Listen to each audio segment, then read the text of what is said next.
So if we start here with El Nino and La Nina, we can see that we're going to be spending, this is one entire Nearpod slide deck completely devoted to El Nino and La Nina. Now you've already seen like the preview of my other slides. We did that last week, right? We only had like probably 30 minutes to work on that at the most. And that's okay.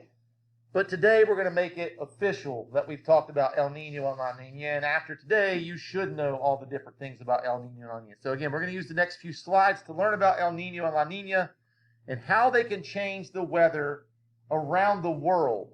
Okay, this is a global weather phenomenon, not a local weather phenomenon, global. Starting off with El Nino.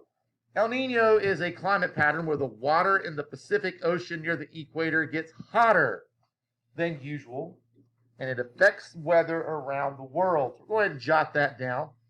El Nino is where water in the equator gets hotter than usual. Okay, I'll pause this so you can have a chance to write that down.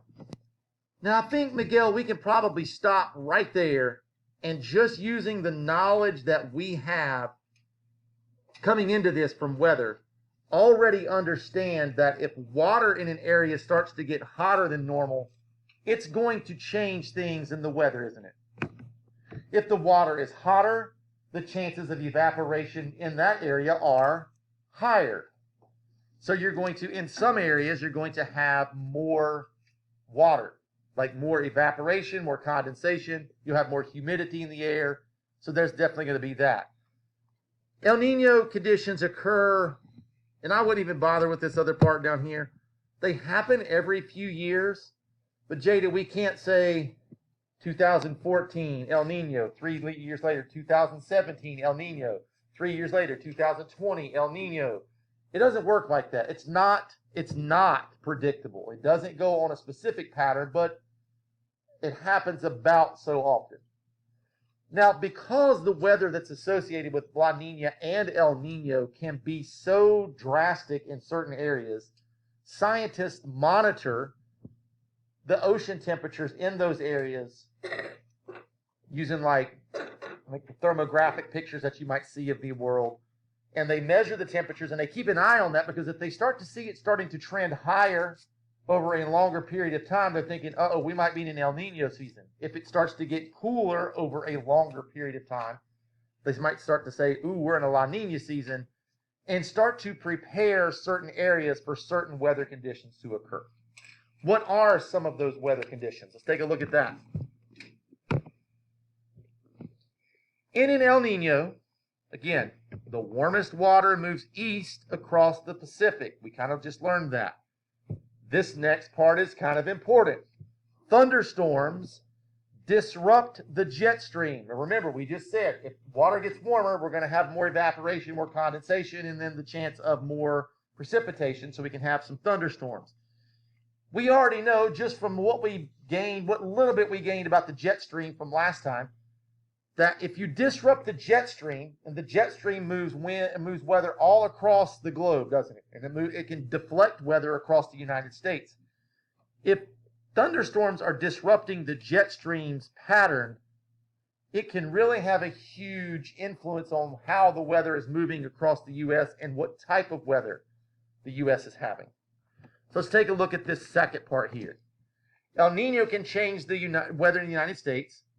In California and the southern United States, so California and us, El Nino brings more rain and higher temperatures. I'm going to take some time to jot that down. I know if you're in class, you're like worried I'm about to go off of this slide. Don't worry, I'll be pausing again here in a minute. For the U.S. and North Carolina, it can cause an increase in temperatures. We just said that up here, higher temperatures. Summers and winters tend to be warmer. Well, higher temperatures means it's warmer. It can also cause a rise in precipitation, more floods and damage caused by floods. So what's another effect of El Nino? You have a higher chance of having more floods. If we look here, we notice, remember that polar jet stream, the one that goes across the United States that we talked about? Carter, look how high up it's pushed that. Right? I mean, that's like even up above like the Great Lakes and stuff. That's way up into Canada. So you're talking about places like Chicago and other places like around the Great Lakes that normally don't have higher temperatures, who all of a sudden are having very, very warm temperatures come through the area, which for them is not normal. So they have higher temperatures. If you look down here, we know that the jet stream separates two areas of air temperatures, right? Above a jet stream is colder air. Below the jet stream is warmer air. Look at this. Right here is Florida. Look, because this subtropical jet stream is pushed up. Now, when I say it's cooler, don't think that Florida is like freezing. It's cooler temperatures than normal. This is the subtropical jet stream, right? It's probably like warm air and super hot air, but again, is the air above it cooler? Is warm cooler than super hot? Yes. Does that? I know that sounds weird. Do you understand what I'm saying, Dawson? Is warm air, temperature-wise, cooler than really hot air? Yes. Warm water feels cooler to you than scalding hot water. You know that there's a difference in the two. So it's a little cooler here than normal for an El Nino year. Weather depends a lot on ocean temperatures, and we've studied that as we went through and talked about the way oceans absorb temperatures, and that changes things at the beach during the day and the night for our sea breezes and land breezes. Where the ocean is warm, more clouds form. Who can tell me why more clouds are forming when the ocean is warmer? This is a water cycle question. Nicola. Exactly. If you have evaporation, the more evaporation you have, the more condensation you're going to have. And the more condensation you have, the more rainfall you're going to have. And again, here in the Pacific Ocean near the equator, the sun makes the water warm on the surface. Warmer water means more evaporation, then more precipitation. This is kind of weird, though, if you think about this. Some western parts of the United States have drought during this time. That's kind of weird, isn't it? We get a ton of rain, while some other people over here, it's dry.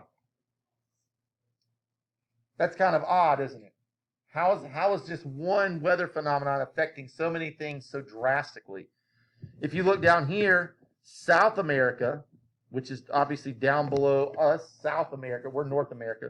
South America has that massive flooding that we talked about. So El Nino can really affect weather in multiple places, large tracts of land, in very, very different ways. If I'm living up here in Oregon, where it typically rains all the time, right? Because they have the rainforest there. If I live up in this area, it's warm and dry. That's kind of odd, isn't it? I don't think of California as it raining all the time, do you? No, it's called the Sunshine State for a reason, because it's usually sunny. But during an El Nino season, they have more rain than usual. So it changes things pretty drastically. So now that we've taken a look at some of the effects of El Nino, we need to take a look at the effects you might have during a La Nina event. La Nina is, I like what the last video we watched said. It's kind of like the opposite of El Nino in a lot of ways. The first big way is that the waters in the Pacific get cooler because of those trade winds picking up. So if we look at this, those trade winds push all that warm water west towards Indonesia, and the cold water rises near South America. If the water is a lot cooler, what's going to happen a lot less, Braden? Nicholas said when it was warm, we had a lot of evaporation. What's going to happen less when the water gets a lot cooler? Less evaporation. If there's less evaporation, then that means there's going to be less condensation. Less condensation in some areas means less precipitation in some areas. Again, warm water moves west here in La Nina, and so do the clouds. This means that places like Indonesia and Australia get much more rain than usual. What happened in Indonesia and Australia during an El Nino? Drought. What happens in Indonesia and Australia during this time? They get lots of rain.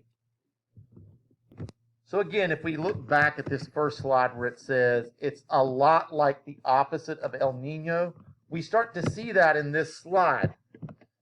Indonesia and Australia, and when we had an El Nino, they were very dry, experienced almost drought-like conditions. The Southwest United States, we were having flooding during El Nino. During La Nina, it's very dry and drought-like conditions. We're already starting to see that it's almost like the exact opposites going on in different places of the world. During a La Nina season, the jet stream can dip. That means it's being pulled down even further. And what can that do? Well, if the jet stream gets pulled down even further, well, it actually can bring in very cold weather to North Carolina. That's the opposite of what we were saying last time, right? It was warmer here when we had El Nino. Now it's colder. So again, as we keep going down and looking at some of this, we keep noticing extreme opposites from El Nino. La Nina brings the jet stream way down, where El Nino pushed the jet stream way up. Well, if it's bringing the jet stream down, the further down it brings it, anybody that's above the jet stream is going to have cooler temperatures. And if you notice here, it gets low enough that it dips below North Carolina, which is going to bring us that cooler air that we experience when that happens. For most of the U.S., it's cooler and drier during a La Nina.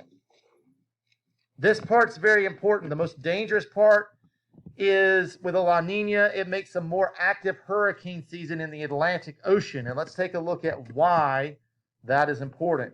Why is it important? Now remember, the ocean that we're talking about, the Pacific Ocean that gets warmer and cooler, whoops, that's the wrong color, is over here. So this is where it's getting cooler. This is the Pacific Ocean where a La Nina is making things cooler. The crazy thing is it changes the amount of hurricanes that you might see over here. And this is your Atlantic Ocean. So it's very possible over in this area that I'm going to have a higher chance of hurricanes during a La Nina season. Now, why is that important to me? Well, one of the big reasons why that's important to me is, and you as well, we live right here. The coast of North Carolina touches the Atlantic Ocean. One way that I remember that when I was your age, because I could never remember where those were, but Dawson, once someone, Mr. Clark, I remember Mr. Clark said, "Hey, Charles, what conference does North Carolina, Duke, and NC State play in?" I said, "That's easy, Mr. Clark. We're in the Atlantic Coast Conference." He said, "The what coast?" I said, "The Atlantic Coast Conference." He's like, "So if you play in the Atlantic Coast Conference, what coast do you think is on the coast of North Carolina?" And I was like, oh, light bulb moment. Atlantic Ocean, Atlantic Coast Conference. Now I understand why most of the teams in the Atlantic Coast Conference happen to be in the Atlantic Coast area. For the most part, right? Yes. Hang on, let me pause this. So let me get some of these marks off of here.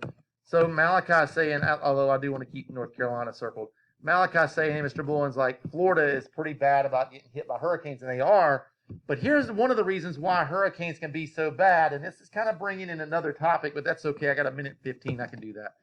Remember, all this warm water from the Gulf of Mexico happens to be the Gulf Stream. Remember that we talked about last week. And all this warm water runs up and across here. Now remember, one thing that hurricanes need to move the most, warm water. So as they go across that Gulf Stream and in that Gulf area, they're picking up lots of energy from that warm water. So let's jump back into our notes. So we're going to wrap this up, although I would suggest going through and using the Nearpod codes to access the rest of the videos. But what's the difference between the two? Well, they both start at the Pacific Ocean. That's the similarity, but they are opposites in almost every other way. La Nina causes water in the eastern Pacific to be colder. El Nino makes it warmer. And so the areas that are hit with the different types of weather are different and almost opposite. Just think about how Australia during one is drought and Australia in the other ones gets flooded. And it's kind of the same for us as well. And I think that you'll get the difference between the two. All right, that's it for the video. Smash the like button and subscribe. Peace.